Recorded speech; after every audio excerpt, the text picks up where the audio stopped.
Welcome back. 6 people are dead this morning after a helicopter crashes into New York City's Hudson River. This happened yesterday afternoon, just after 3 o'clock.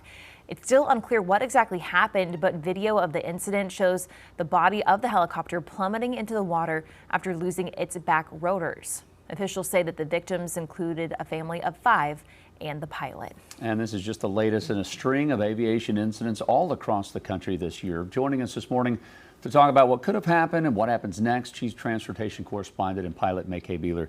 Maggie, this is so tragic. I know. And I mean, it's clear what happened here. Okay, we can all see it on the video. The question is, why did it happen? And could it have been avoided? And who is responsible?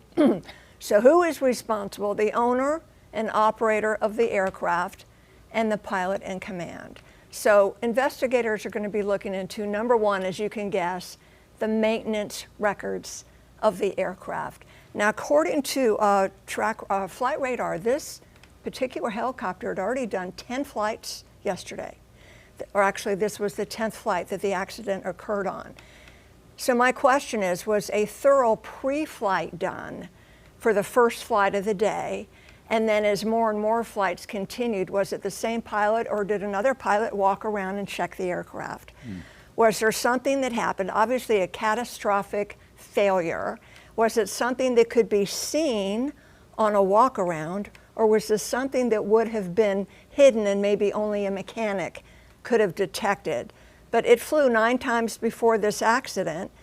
Was a pre-flight done?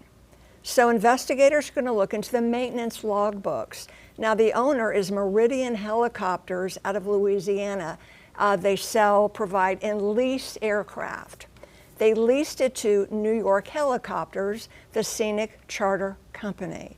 So the NTSB, the FAA will be looking at their records and the owner's records. Then, of course, they'll look into the pilot's history. Now, you look at that and you think, well, this is out of control. The rotors go away, there's no lift.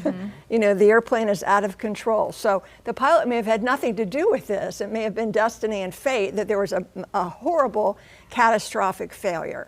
So again, maintenance records. When was maintenance last done? What did they do? Was the airplane airworthy? That means, was it complying with all the inspections that aircraft have to go through? NTSB will be looking into that.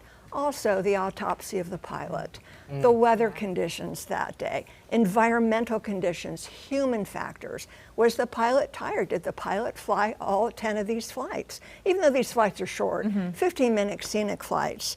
So we're not looking at, well, was the pilot drunk?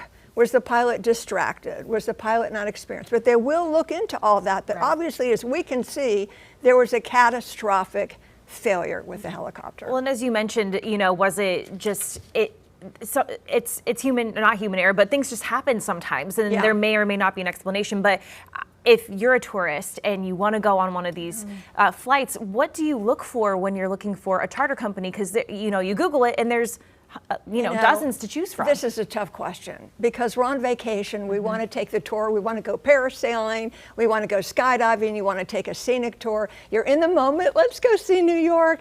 You're not going to look into the history of the company.